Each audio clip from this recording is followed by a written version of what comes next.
Hello, and welcome to a special Victory Day, or VE Day, as we call it in America, episode of War in the East. I thought it's a good time of year for the Soviets, as we can celebrate that we might eventually win in our game. But I thought it's also a good time to highlight a holiday that in America is not really that widely celebrated anymore. But at the time, as you can kind of see in the background here, it was a momentous event, and I'm not sure why it didn't catch on as an official holiday, but such is the way of the people, I suppose. But this is actually the Department of Defense's website, and they have a nice little slideshow about VE Day, which, depending on where you are in the world, takes place on either May 8th, which is the current time as of recording this, or May 9th, if you are more than 2 hours removed, 2 hours east of the Central European time. So in the case of the Soviet Union, Moscow celebrates it on May the 9th. And if you look at pictures from May 9th, 1945, all of the celebrations occur in pitch darkness and midnight. But they finally turned some spotlights and such on. But there's some really eerie pictures from Moscow of like giant spotlights over the Kremlin. And it's an interesting celebration. And frankly, I haven't seen that many photographs of it, but it's pretty incredible to see it. But obviously celebrations happened all over the world. There were actually two signings. The first was done on May 7th and was supposed to take effect the subsequent day at 11 p.m. But the Soviets forced a second signing in Berlin. The first one was signed in France. And both signers were eventually executed by the Nuremberg trials. On VE Day, it also marked the end of hostilities for most of the armies of the world. That said, we were still fighting a giant war in the Pacific at that time, and a lot of our troops were planning to get transferred over to the Pacific Theater, and probably would have been had the war gone on any longer. This is kind of a retrospective of the entire war here. The conflict began in 1939, obviously, and 250,000 U.S. troops were killed, which is like just a bad day for the Soviets. But there's a lot of famous pictures from the day. Not sure if they'll show the most famous Soviet one of the Reichstag, but that one was actually staged. There's Paris. A very happy Harry Truman. But our rejoicing is sobered and subdued by a supreme consciousness of the terrible price we have paid to rid the world of Hitler and his evil band. Evil band. Not sure I would describe the Wehrmacht as an evil band, but okay. But there's some really interesting pictures right here. This is, I assume, of Okinawa, maybe? Not sure. Even today, VE Day is still celebrated throughout the world. But like I said, it's becoming less and less popular in the Western countries. However, in Eastern countries, there's a lot more politically at stake around the war, especially between Ukraine and Russia. And you saw today, yesterday technically, Zelensky was talking about how he was going to change the name of Victory Day to be Victory Over Nazism Day or something like that. But it's a very political thing in the East, because the Soviet Union fought much, much harder than, I shouldn't say harder, but they were much more committed to the war, shall we say, in terms of blood and treasure. And because of that, it's a much bigger part of their consciousness. Americans don't necessarily appreciate the importance of the war anymore and how it applies to them today. So it is kind of a dying holiday in America. But all things eventually come to a close. I mean, just within my lifetime, I've seen the death of a couple of holidays, one of them being Columbus Day.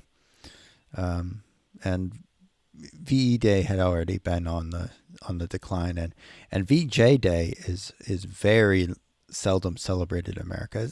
I mean, it's not really so much to celebrate, just utterly destroying countries. But the Russians and former Soviet republics, they definitely still celebrate it. They still hold parades. It's still a big deal. So I don't know what good old Putin has in store this year, but last year it was he had intended VE Day to kind of be the end of the war in Ukraine and to show off his new country. Obviously that didn't quite go to plan, but I'm sure he's got something cooked up this year to make it seem better than it really is.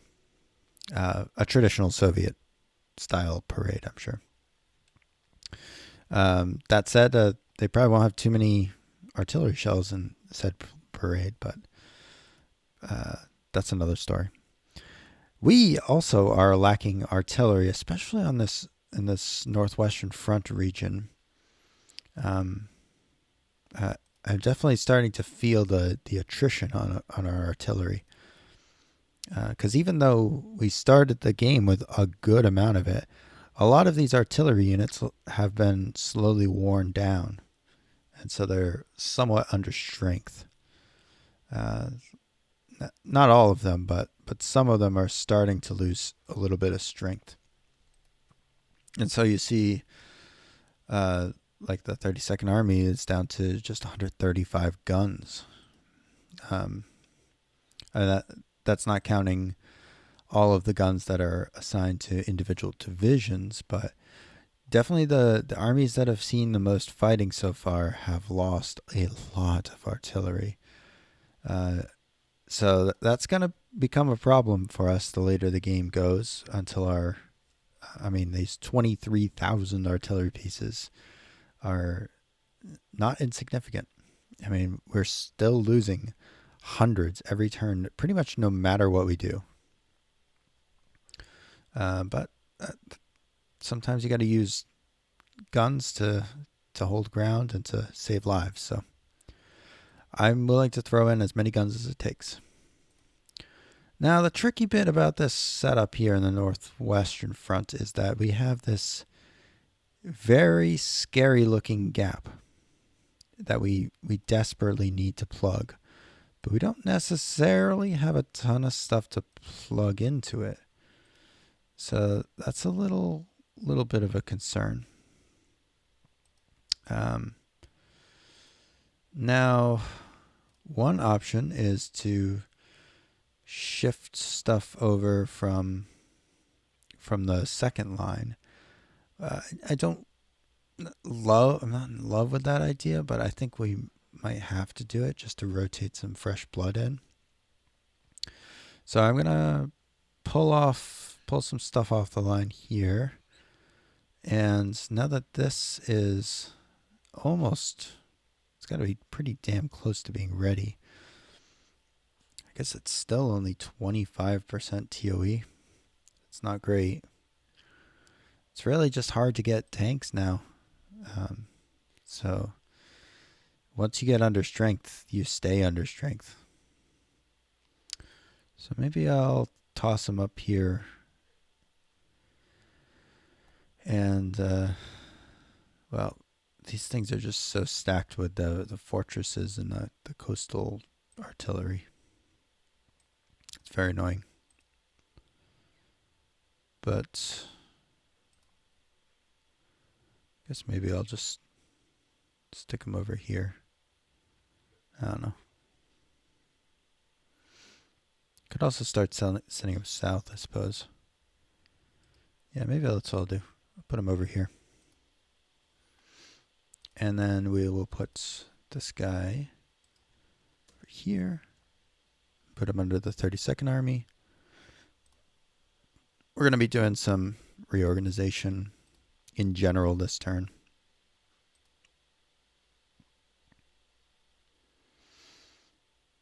We'll pull you off the line. Oh, shoot. Didn't mean to do that.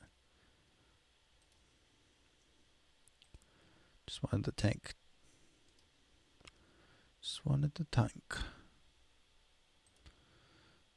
And we'll give you to the 32nd Army as well. He can't even make it to the depot, so that'll be for next turn, I suppose. Okay.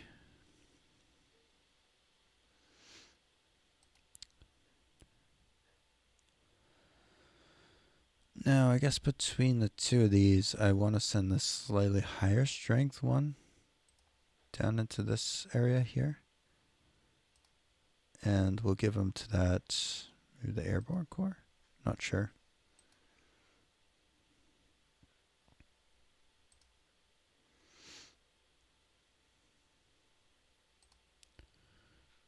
I do not know.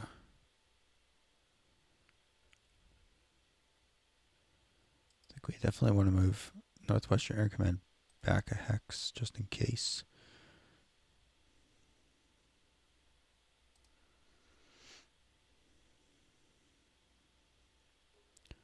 Eesh. This thing is not really combat prepared. But these divisions definitely are. They're ready to rock and roll, which I'd love to see. Alright, what can I stick in this hole? This gap. I don't want to give up that 4 level 1 necessarily.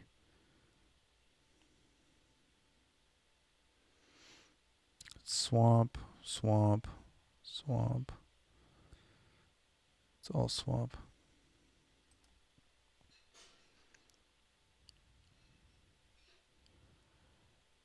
Yeah, this is just really bad tank country.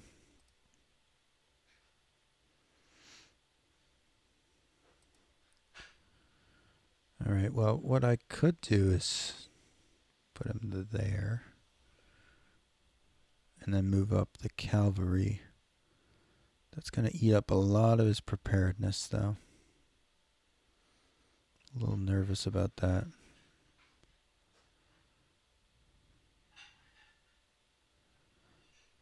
But, I mean, I don't want to give up that much ground for no reason. So I guess we'll just stick him in the swamp and hope he can hold. Maybe we can move some cavalry divisions over here.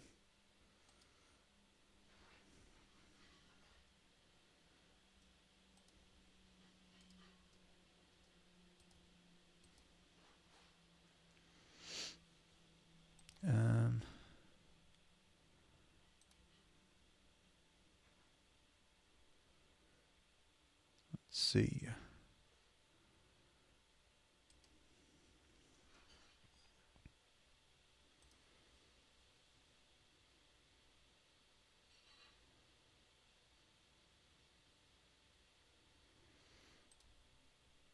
Give this to the 32nd Army as well. Put him on refit. Just trying to get a couple of divisions rebuilt.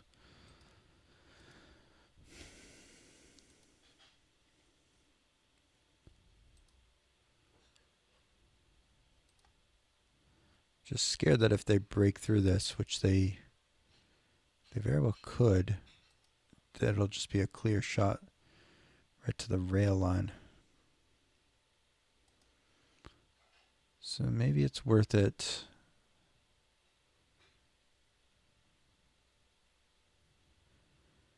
Which is better, light woods or swamp? Probably light woods, right?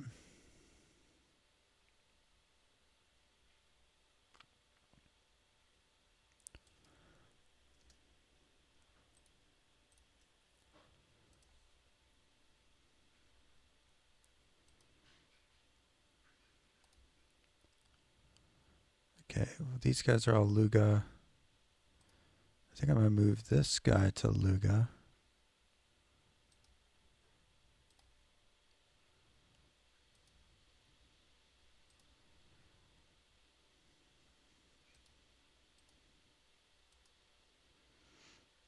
And these are both very much unready.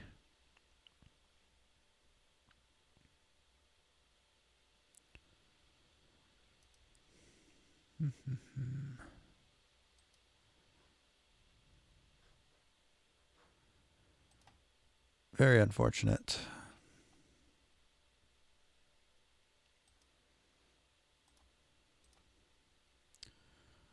Might have this guy back here for refits.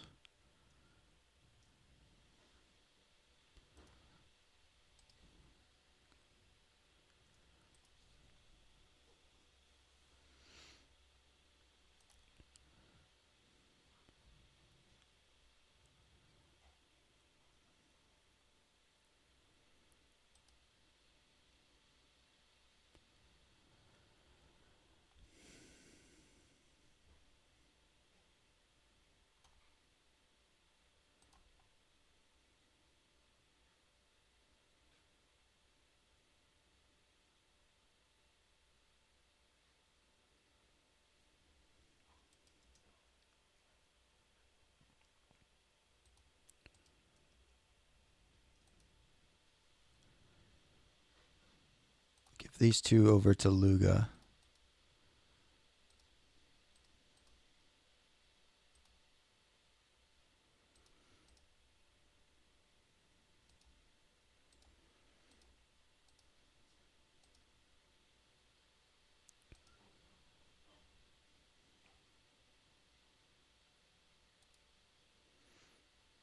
That goes up to the 8th. This goes to the 32nd, but I think the 32nd one we want to go over to the Airborne Corps now.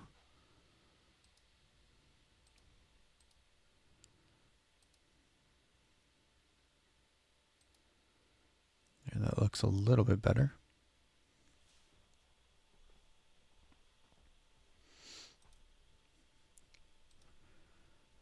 I also am thinking about taking this guy a step back.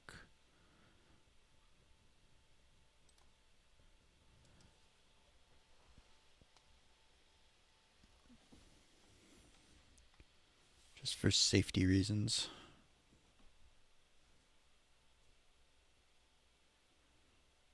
Yeah, that doesn't look too bad.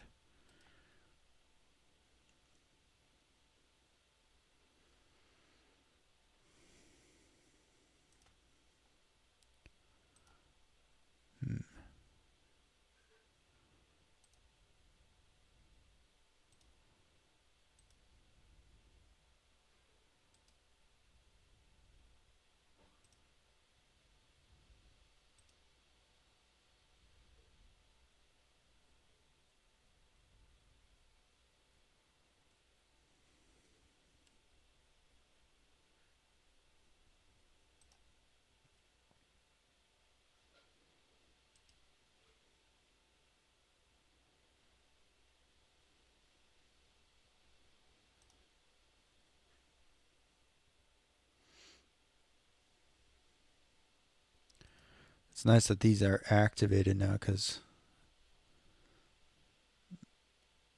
Maslenikov is not too bad a general. I would like to get him into the fray.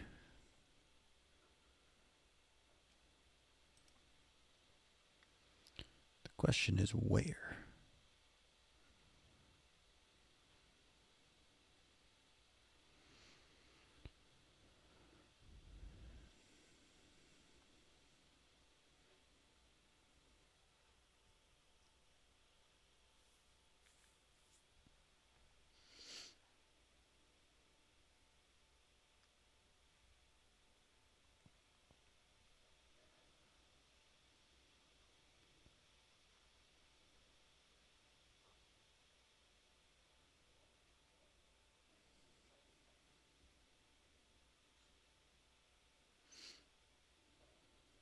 Could do it here.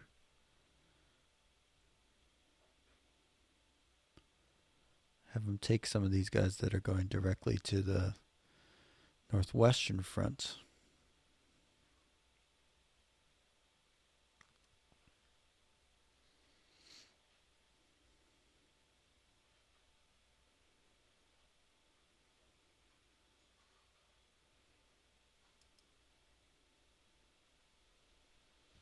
Kind of like that idea.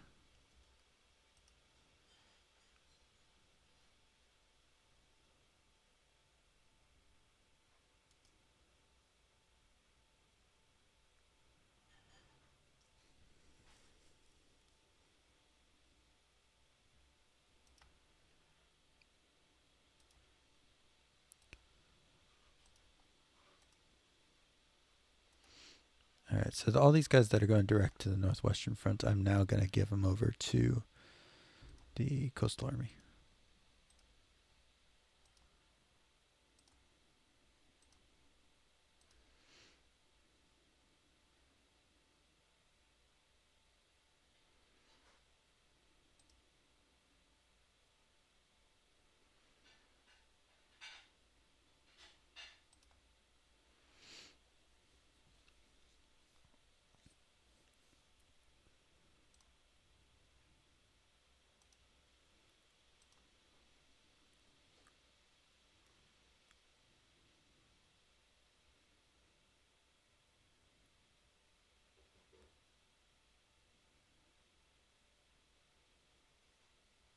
Is that heavy woods? Yeah, it is. It's a damn shame.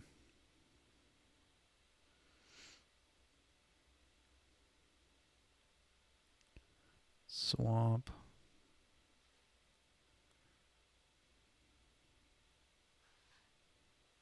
Well, we'll stick them here and we'll keep them on reserve.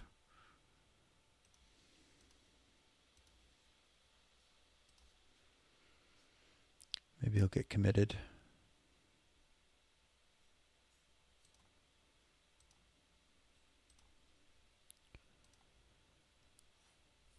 Coastal Army.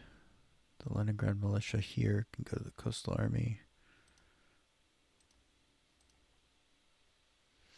These are both going to the 27th Army, which, that's fine.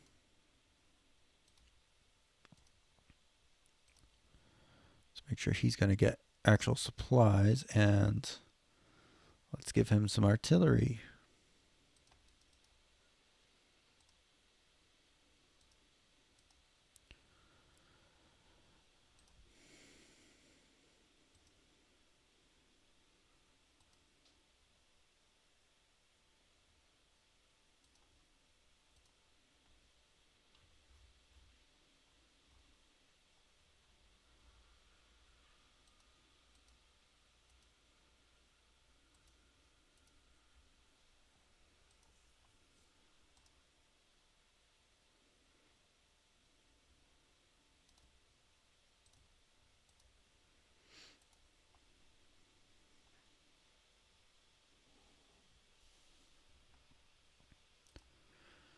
Alrighty, that looks pretty good.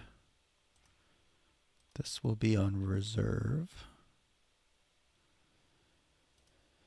49th Army will now go over to the northwestern front.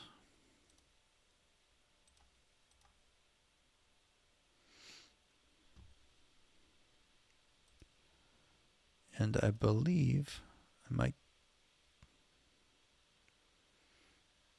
have the 22nd Army go over as well. Not sure.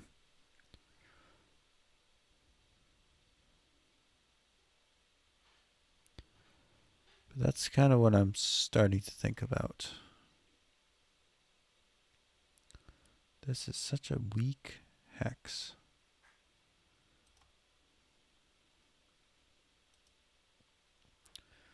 I really want something else there. Something that I have. But all I have is a single measly rifle division in here.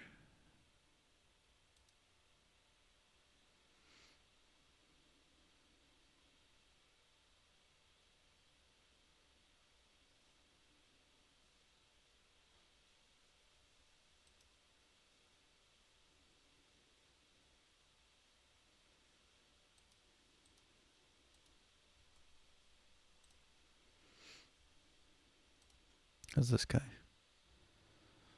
He's actually not too bad.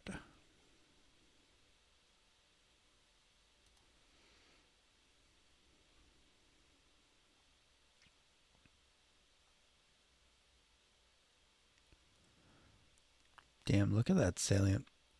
It's getting scary big. Scary far forward.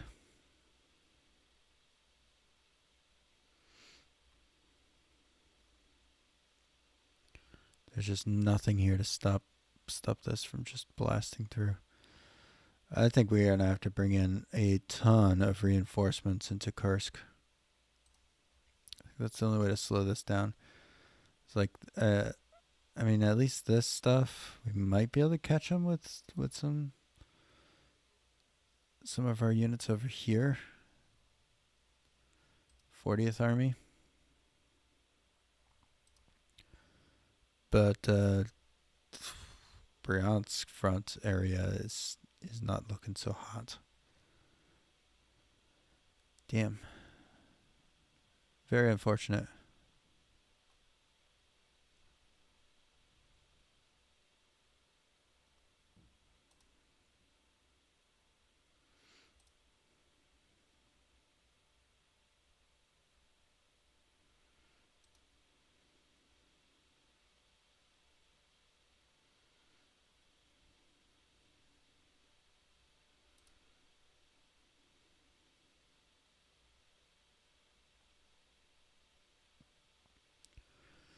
I almost wish I had waited a little bit longer on the Karelian front. I got scared, but it's just infantry.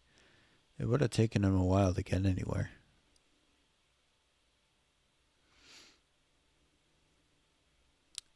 Really regretting that. I wish I had brought more into the Bryansk front. Oh well, you live and you learn. Guess I'll ship some divisions up.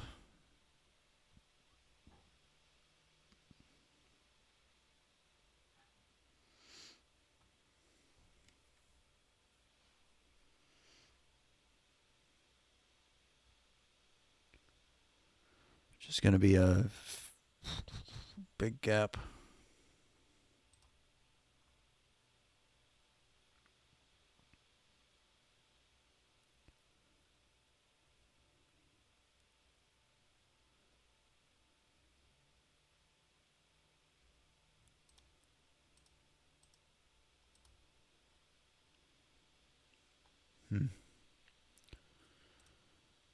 Oh well.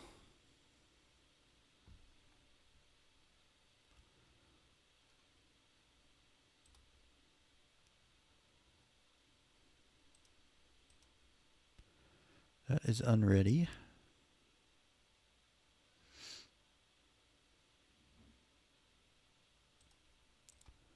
Not badly so, though. Do I have anything ready? I guess I'm going to have to get this tank army into the fray here. Alright, that's fine. Just need to hold the ground.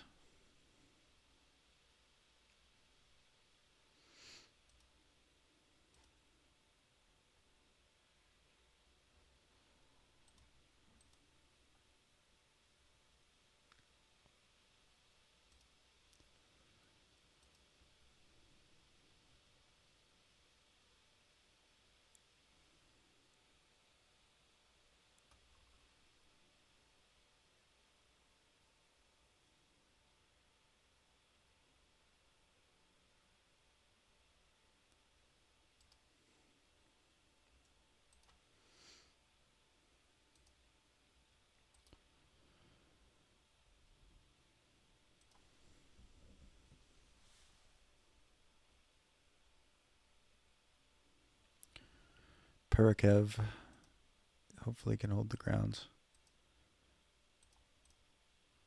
He reminds me of Admiral Dama from Battlestar.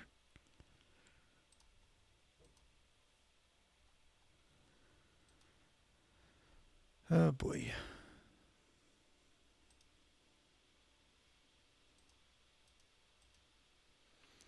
All right. Well, I think that's where I'll leave it for the night. Again, happy VE Day or Victory Day. No matter what you celebrate, hopefully you celebrate something, because it really should be something that we remember the sacrifice that literally millions of people made. Not just soldiers, but civilians as well, who had to suffer through the most deadly war in human history, really. And at the end of it, we didn't win through some sort of intelligence strategy or being smarter than the enemy. We won by outlasting them, outproducing them, and eventually outkilling them. So that is kind of the one of the big reasons why it's not a celebrated holiday so much as a remembered one. Much like Veterans Day in America or Armistice Day in the rest of the world, the end of a major war should be celebrated at the time, but it is probably more appropriate nowadays to just remember that it happened and just kind of hope that it doesn't happen again. Although, yet again, we're fighting over the same terrain with much the same strategies and designs as in 1945. So, I mean, while we like to think a lot has changed, it's still the same battlegrounds. So there has to be a time in human history where we decide to put aside the war and, stick to the war gaming instead. Anyways, until next time, see you later.